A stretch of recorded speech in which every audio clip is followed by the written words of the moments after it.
Yo, good afternoon, everybody. How you doing? This is your Coach Renz, and first I want to say welcome to all my patrons for being here and being very supportive. I always want to thank you guys. For all those who are watching this portion of the video from Facebook and YouTube, I want to say that, hey, I wanted to share this first part with you guys. I'm going to edit this video so that you only get this part and as well as one other portion. So that's all you're seeing, but you're not seeing the entire video. In order to do that, you have to be a member of my Patreon in order to get the entire video. But this section, this is part 2 of chapter 4 of the book Outwitting the Devil. But it has so much information to unpack that I did take a little bit longer before I produced this video from the second one. So I apologize that the second one, part 2, didn't come as quickly for this portion of it. Now, I don't even know if we're gonna get to part, if we're gonna finish this chapter or we have to do a part 3, because there's a portion that is gonna take a little bit longer on for the Patreon, and I'm gonna give a little bit of that to you guys who are watching this on Facebook and YouTube. So we've already been in part 1 of this. We talked about how the devil establishes drifters. And what is a drifter as far as the devil is concerned in the book Outwitting the Devil by Napoleon Hill. Hey, and it's kind of funny, I've been getting a lot of people sending me messages saying that, hey, they got the book, they've been reading the book, and this book has been kicking their tail, but they needed that butt whooping. So I'm glad that you are. I'm glad you're getting that butt whooping that's making you move forward in your life. So let's go ahead and hit this part so we can get deep into it. So we've already established what a drifter is. And at this portion of the book, Napoleon Hill is in his interview with the devil, and he's saying that, okay, what is it? What is the method that you use? So yeah, so he's asking what method do we use to cause people to drift to hell with him? And he says that I cause people to drift in every subject through which I can control independent thought or action. And some of these subjects you guys are going to be able to connect with. The first one that he talks about is in the matter of eating. He says that he causes people to eat too much food and to eat the wrong sorts of food. Now, you guys know that I was a personal trainer, master nutritionist, the whole deal. One of the things I used to tell my clients all the time is that in order for you to be alive, you have to eat live foods. In order for you to have that energy, you have to eat foods that are alive, not dead food. If your plate is too brown, then that's too much dead food. You got to eat. Your plate should be colorful, and then you can't eat too much. You see, when you're eating dead food, then your brain is not getting the energy it needs in order to live. When you eat dead foods, then you don't have the energy to go out and accomplish and do the things that you need to do. Your thought process becomes lethargic. You become, lazy in your thinking, and because you're lazy in your thinking, you never get to accurate thinking. You rather somebody think for you, and you allow other people, or the mediums, to television, whatever, to think for you, and therefore you never come to accurate thought on your own. You just follow the herd, follow the crowd. You become part of the sheeple, and you will continue to do this, and you may not trace it back to your poor eating habits.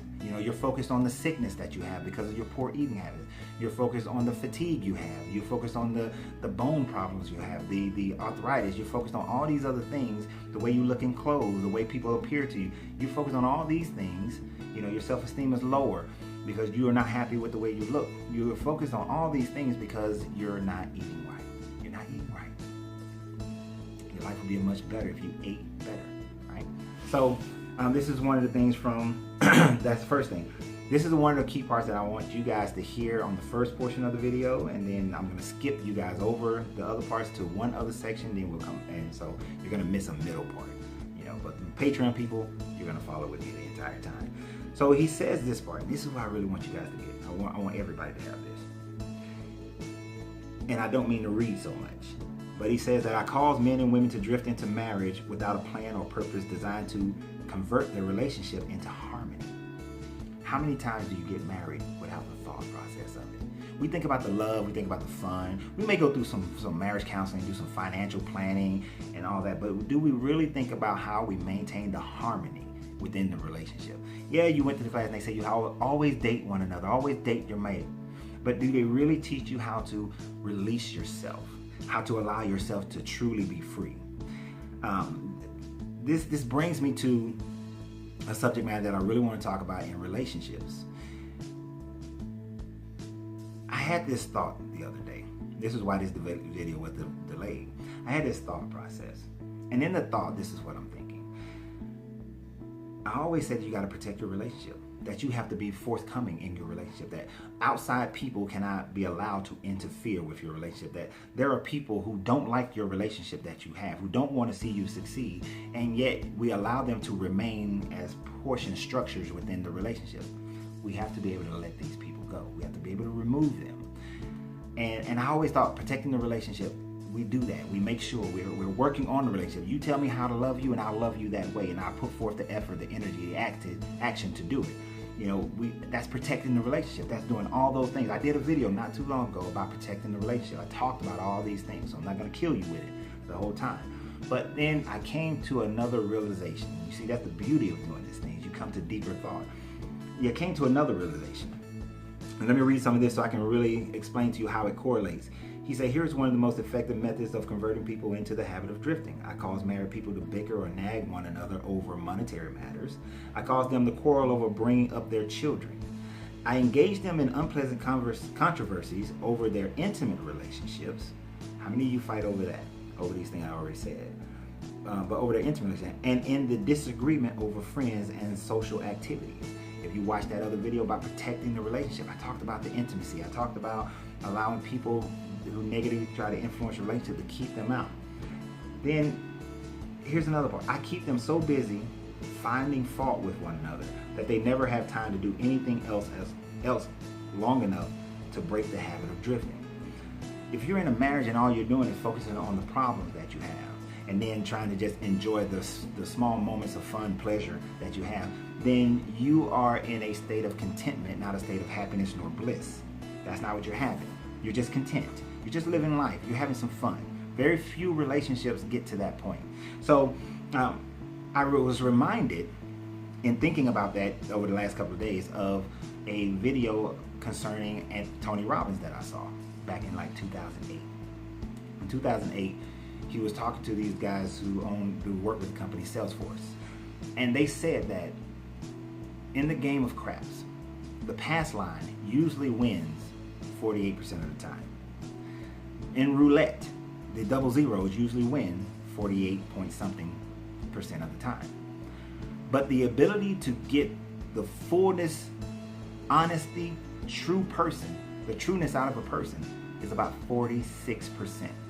I want you to think about that. You're only getting about 46% of the trueness of a person, even in a marriage. I know some of you are going to say, no, that's not true. That's not. I am so open. I am so revealing.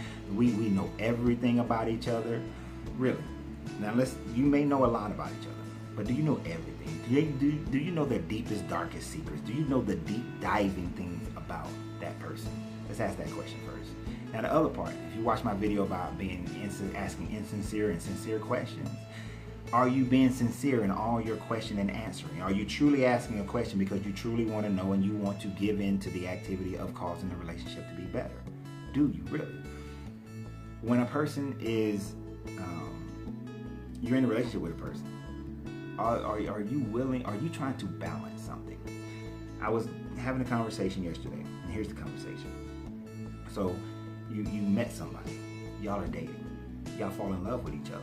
You're rising in love. You're looking at getting married. But this person doesn't like a particular friend of yours. That particular friend, they believe, is interfering with the relationship. Purposely or unconsciously or subconsciously, they're interfering with the relationship. Maybe they used to like you. Maybe they still like you. Maybe they have a hidden like of you.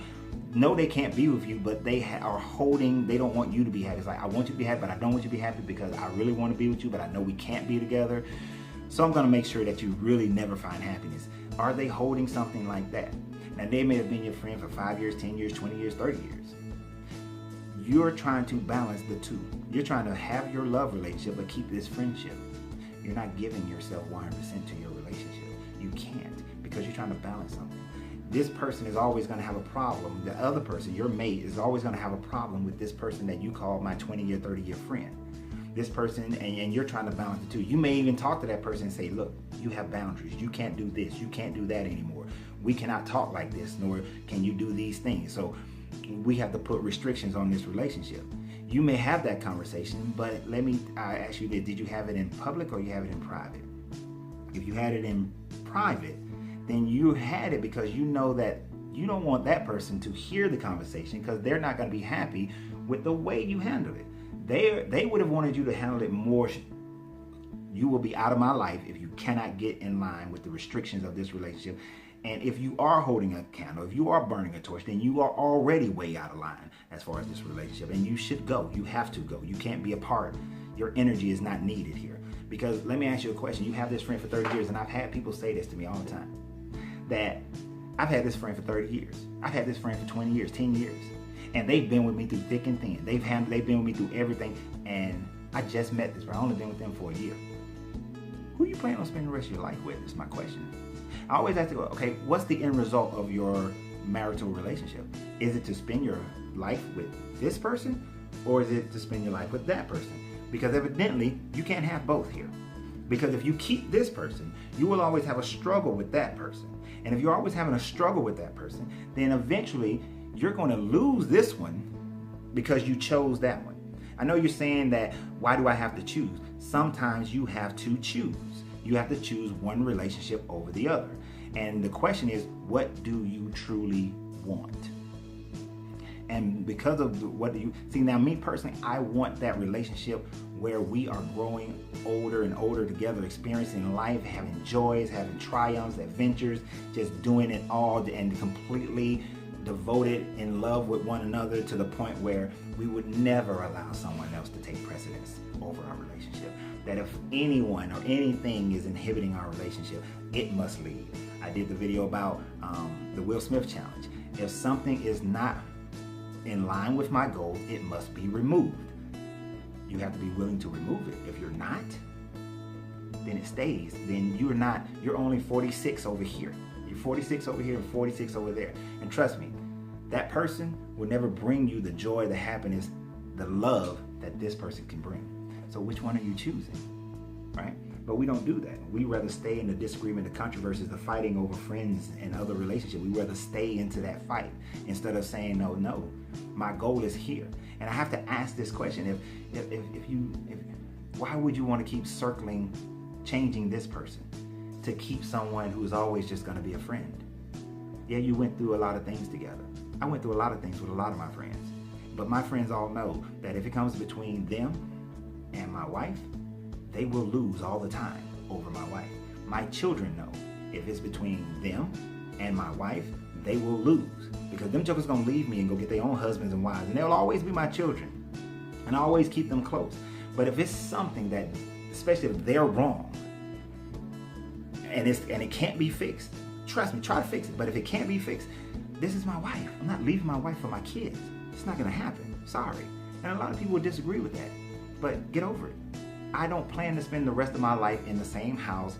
I'm not kissing up on my kids. That's disgusting, right? It's this person.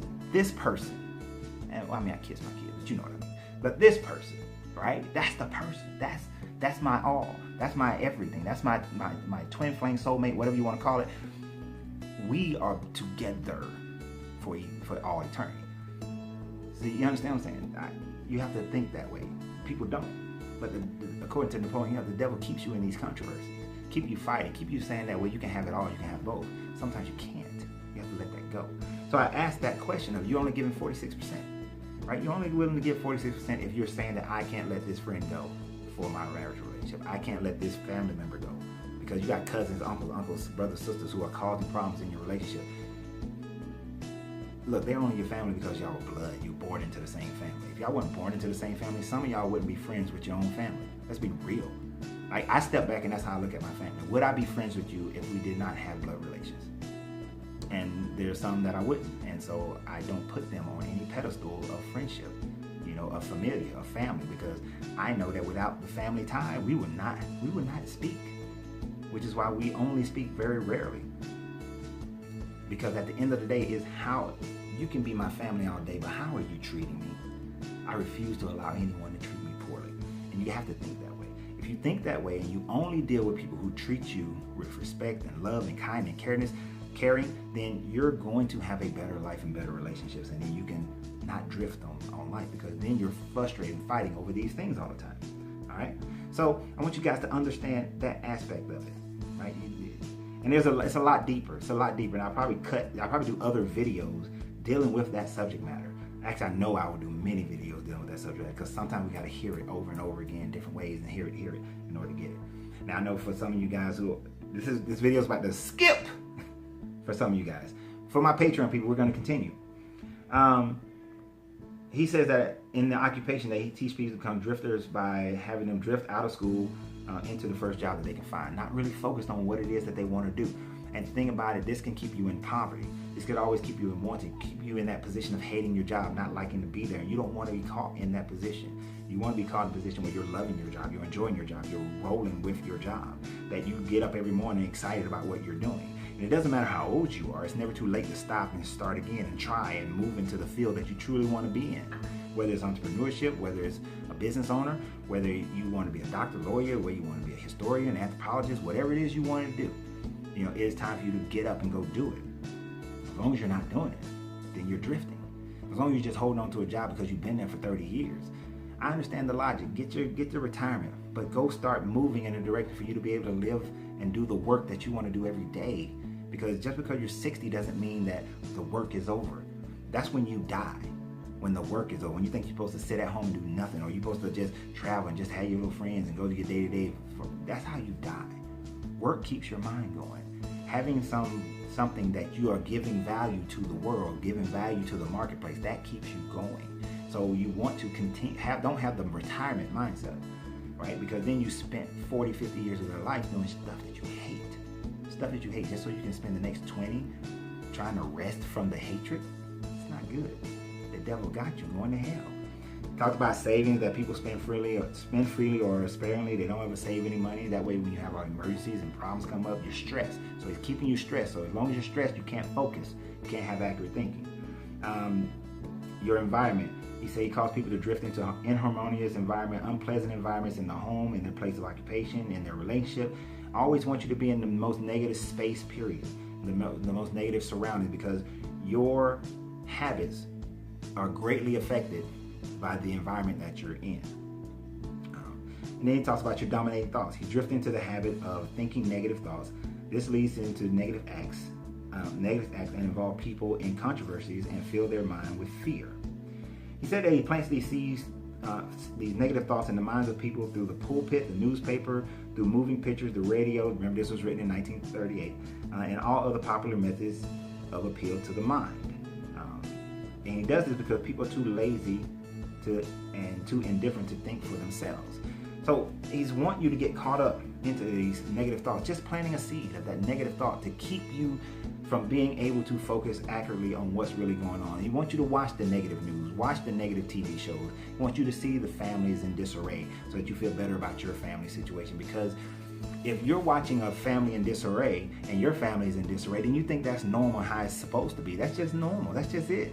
You know, oh, we got married, but then, you know, it was hot, it was flaming, it was on fire, we was good to go. But then, you know, you get older and the flame dies down. That's normal. That's what's supposed to happen. It only happens because you allow it.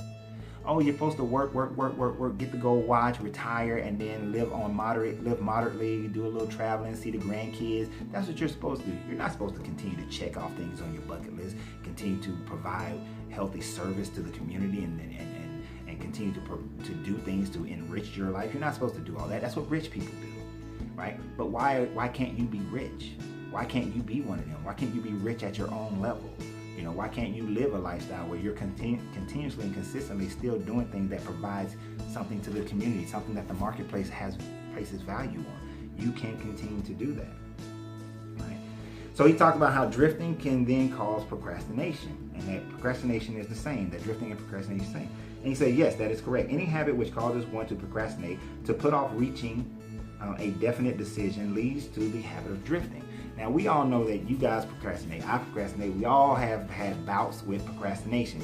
Procrastination keeps you from getting there. I did a video a while back. I don't know where it was, what I said, or where it was said, but I said something to the point of how you get into that state where it's like, you know, you need to do something right now. You need to change something right now. You need to act right now. But you keep putting it off. And in 6 months from now, you're in a situation where you say, damn it, if I had did that 6 months ago, had started working on that 6 months ago, it would have alleviated my current situation. I will have something to handle this situation. I may not even be in this situation, right? It's because you procrastinated 6 months ago, the law of cause and effect occurred, and now you're the effect of some other causation. So we have to think with this drifting got us doing this, just drifting, procrastination, putting things off. So in your day, don't overload your to-do list. Load your to-do list with things you know you can accomplish those things. And then if you have room to add. But always add to your day based on what is my outcome for today? What is it that I want today? How do I want today to end? What is it that I need today to have ended in such a way that it moves me closer to achieving everything I want in a relationship, financially, health-wise? What is it? How do these things move me in that direction? And if they do, let me do more of it. If they don't, let me not do that, and just facilitate those things that move me in the direction of my goals. But we gotta have accurate goals in order to do so. So let's think about it like that. And if we're doing that every day, then we eliminate procrastination because we're getting shit done. Get it done. All right. This part I thought was very interesting. He said, "Is man the only creature that drifts?" Now, if anybody has seen anything that I've talked about a tree, you're going to understand this right off the bat. He says, yes, all creatures move in response to definite laws of nature. Man alone defies nature's laws.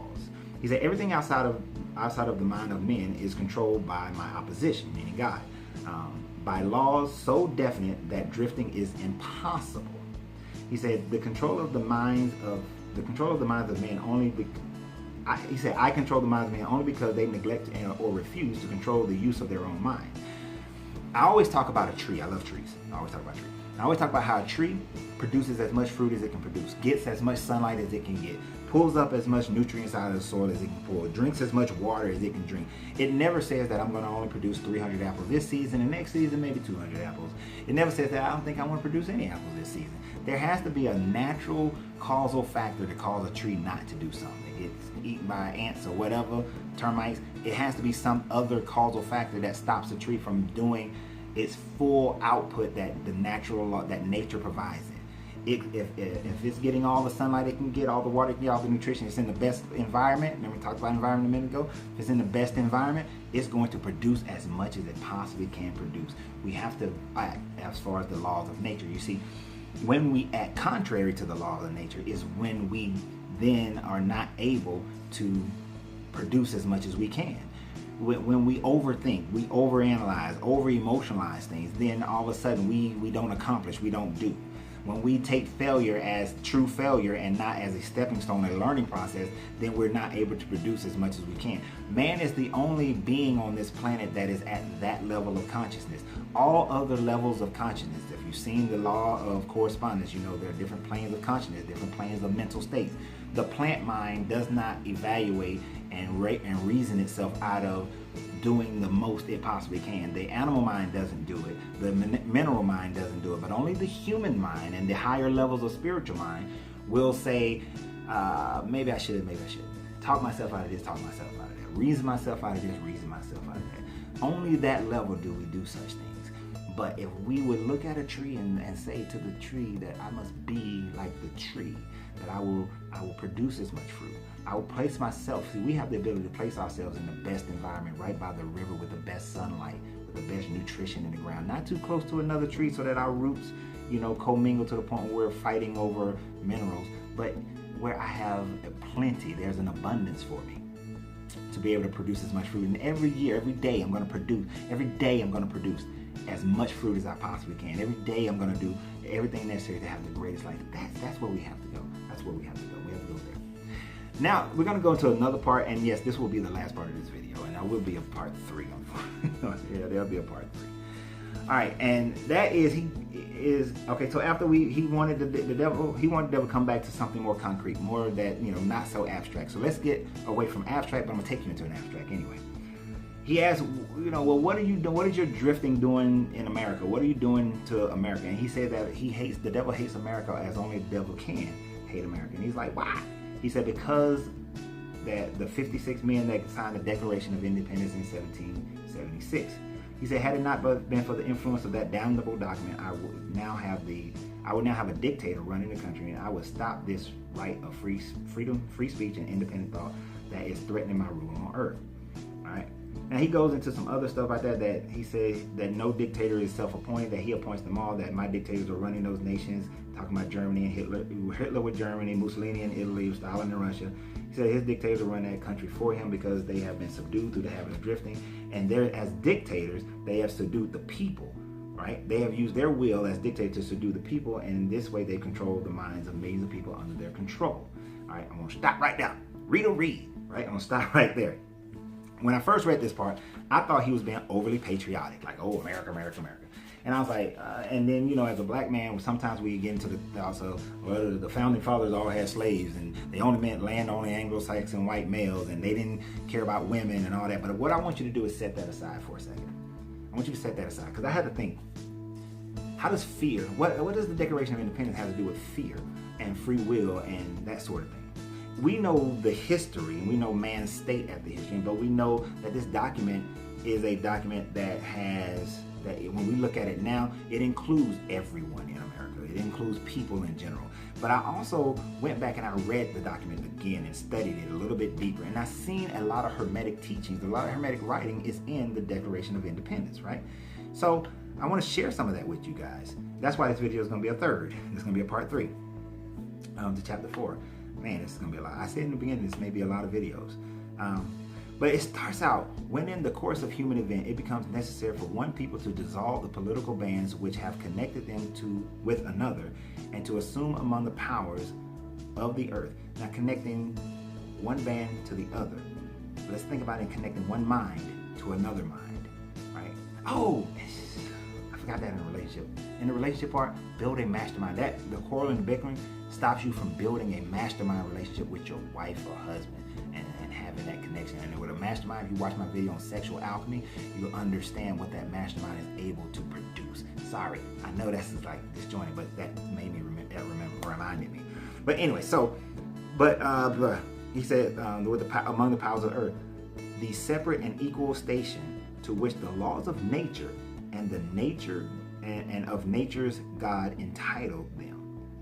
And I thought about that. Okay, listen, he said in the Declaration of Independence, they talking about that we have separate and equal station in which the laws of nature and the nature's God and of nature's God entitled them. That through the Declaration of Independence, they were saying that, hey, you are inhibiting us from being able to facilitate our ability to utilize the natural laws, the laws of nature, the basic laws of nature that we all have access to. And that law of nature is the same of the natures of God that we have access to, the nature of his opposition. All right, so I was like, okay, I see that part. But then a couple of lines down, because it's talking about man should be able to get rid of that government. He said, we hold these truths to be self-evident that all men are created equal. That they are the devil wants you not to think that we're created equal. Wants you to think that we're all separate. We are that one group is higher than another. I know the people who wrote this thought that way, but let's think about this hermetically. All men are created equal. Don't get caught up into nothing that separates the equality of all persons who have the ability to think, right?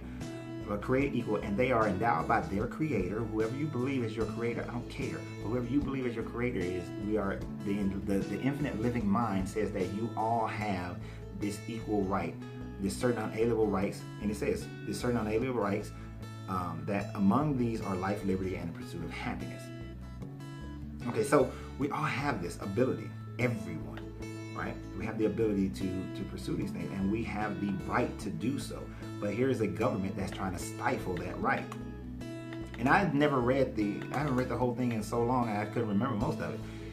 And he said that whenever any form of government becomes destructive to these ends, it is the right of the people to alter or abolish it. So whenever the governing of our mind tries to become destructive to these ends, that we need to abolish it in our brain. We need to abolish the things that are keeping us from being able to think accurately. If it's our health, if it's our relationship, our money, it's the way we perceive the world. If any of these things are going on, we have the right to abolish those mental governings, change our habits so that we can govern ourselves accordingly. And I'm sorry, this first part was part of you guys on the free one, so you guys got that back, and I meant to welcome you back, but okay, you're all right. Now you got it back. Now you guys got to go again. So back to my patrons. I'm gonna get better at doing the videos this way. He talks about that the prudence. He said this prudence.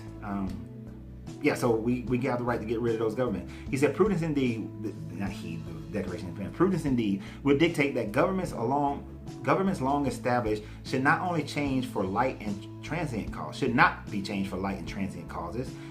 Now, see, cause and effect here. And accordingly, all experience have shown that mankind are more disposed to suffer, while evils are sufferable than to right themselves by abolishing forms in which they are accustomed. Basically, what it just said there, and I'm sorry, everybody else would have gotten this part too. I'm gonna cut it after this. Everyone has that ability that to cut off.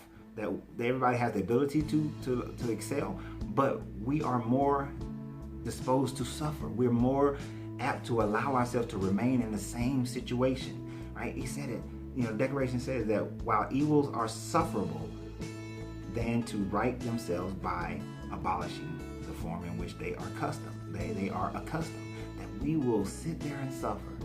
We're more likely to stay in our environment, stay in our situation than we are to change it. But this is why they were making a change. They're making this change, right? He said in it said that object evidence, a design to reduce them under absolute despotism, it is their right, it is their duty to throw off such government. It is your right and duty to throw off the government, to change that governing of your mind. This is why the devil don't like this document. If you really read this document, then it tells you have to think independently. You can never allow tyranny to live over your life, right? And said to prove this, let's submit the facts. And there's a bunch of facts. Let facts be submitted to a candid world. Look at the facts of your life. They listed a bunch of facts that the British Crown was doing against the people, but I'm not going to go over all of them, of course. I want you guys to go and read the Declaration of Independence anew. I want you to read it from a Hermetic standpoint. Read it from a standpoint of the devil trying to control your mind, right? He talks about how he has made judges dependent on his will alone for the tenure of their office and for the amount of payment of their salaries, right? So that your judiciary was not fair, not equal, wasn't accurate thinking in deciding guilt or innocence, right? So this is what was going on with the King of England towards America, or the colonies at the time. And how are these things affecting? These are the things that we have going on. These are the things that are going on in our mind. Don't get stuck on judges and unfair rulings and all that sort of thing. That is this fourth dimensional reality. But we have unfair judgments in our own brain that we allow ourselves to think of low confidence of ourselves, low self-esteem. We allow those judgments in our own mind that are undue, unfair, that are the will of other people. We're allowing the thought process of the media to determine what we should think about ourselves, what we should call ourselves, how we should interact and act within our relationships and our money. So we have to think deeper, think beyond. Let's go beyond the basic, what's in front of you. He's effective and rendered military independent of the superior civilian power. That militaries are standing armies in there, that they are having fake trials to allow murderers to, mercenaries to murder people and go through fake trials and allow them to continue to do it. Keeping the people in fear, basically, is what the King of England was doing. They list a bunch of things of how that fear was projected onto the people in a consistent basis. So we have to stop and disallow this fear-based lifestyle, fear-based world that keeps people trapped in thinking that fear is good.